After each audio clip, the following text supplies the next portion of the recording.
Huling baka mo! Nako mga kapuso, mga mamshi at mga papshi, isa nating kapuso sa Laguna ang nakapagpatayo ng kanyang dream house, nakabili ng sariling sasakyan at mayroon pang sariling negosyo na dahil lang sa uling.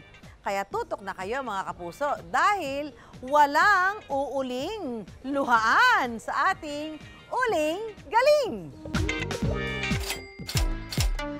Tama ang narinig niyo mga mamshi at papshi, ang 26 taong gulang na si MJ Loleng mula sa Laguna, nakapagpundar na ng bahay, sasakyan at sariling sanggupsalan dahil sa uling. Hindi lang basta kumikita si MJ mula sa negosyong ito, naging paraan din niya ito para palawakin ang kanyang advokasya para sa kalikasan. Unti-unti na uso yung mga sanggupsal. Nakikita namin nagkakaroon ng problem sa environment, nagbabaha, ganyan. And one of the reasons why tumitindi yung pagbaha is because of deforestation. Ang isang dahilan kung bakit lumalala yung deforestation ay dahil sa mga pumuputol ng puno para gamiting uling. Kung ang ordinaryong uling ay gawa sa mga pinutol na kahoy, ang uling na produkto nila MJ, eco-friendly raw dahil gawa sa mga patapong baon ng niyog. So this coconut shell waste, pinagsama-sama namin siya, then gumawa kami ng iba't ibang community. So ang purpose ng community, sila yung nag-gather ng waste, and then this waste, kinakarbonize nila, binabaon sa lupa o kaya through the drum. So, ang ginagawa ng planta is ini-engineer siya para maging briquettes. So, si grinder, pipinuhin niya yung charcoal para maging powder. Once na maging powder na to, papasok to sa isang mixer machine. Sa mixer machine, ilalagay namin dito is cassava binder, water, and the powder. Then, after ma-mix yan, dadaan yan sa extruder machine. So, once nasa extruder machine na siya, lalabas yan into hexagonal na mahaba. So, cutter, ikakat niya siya into uniform sizes. So from there, ilalagay namin siya sa mga drying racks.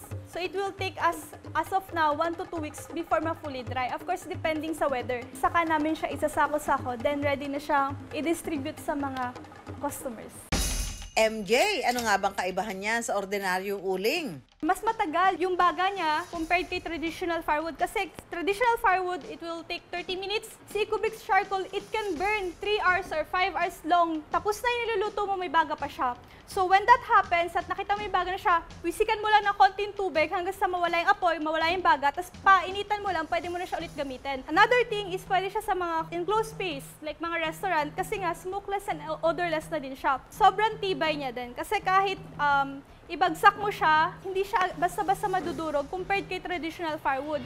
Dahil bago ang kanyang produkto, ang pinakamalaking pagsubok daw ng negosyong ito ni MJ ay kung paano ito tatangkilikin ng masa. From there na parang wala masyadong bumibili when we first started, parang mawawalan ka talaga ng pag-asa na parang, ano ba, tutuloy ba natin? Importante raw na malinaw ang gusto niyong marating ng inyong business kapag nagsisimula pa lang. Tinry na natin, ayaw nila, hindi nila nagustuhan. So sige, improve natin yung product. Because of the goal or mission, yun yung dahilan kung bakit kahit na imposible, naging imposible. Para dun sa pangarap namin na one day, lahat ng tao, hindi na kailangan magputol ng puno para sa uling. Ang coconut briquettes na ito, ginagamit rin ni MJ sa kanyang sanggupsalan. Aba MJ, magpasanggip ka naman dyan! Ngayon po tuturo ko po sa inyo kung paano po gumawa ng pork enoki. Simple lang ang mga sangkap, pork belly na manipis ang hiwa, enoki mushrooms, asin at paminta. Lagyan ng asin at paminta ang pork belly, pagkatapos ay ibalot ang pork belly sa enoki mushroom. So ito na po ang ating pork enoki, pwede na po siyang iserve sa mga customers. Dahil sa pagsasara ng mga restaurant ang kasagsagan ng pandemic, nawala ng kita ang negosyo ni MJ na coconut briquettes. Nagsara yung main clients namin. Basically, mga restaurants, sanggip restaurants, inihaw restaurants, yan. So, meaning to say, wala kaming sales. Kaya, sanggupsal business ang naging sandalan ni MJ at ng kanyang mga staff. So, dito na buo yung Uma Sangyup naman. Siya yung nagsalba sa charcoal business. So, isa kami sa mga unang restaurant na nag-introduce ng sangyup on the go or sangyup sa bahay packages. Para kay MJ, ang negosyo at advokasya kayang-kayang pagsamahin. The charcoal product, hindi lang kami or yung mga tao yung natutulungan. Overall, it also helps the environment. The main natutulungan talaga ng charcoal is the people, also the planet.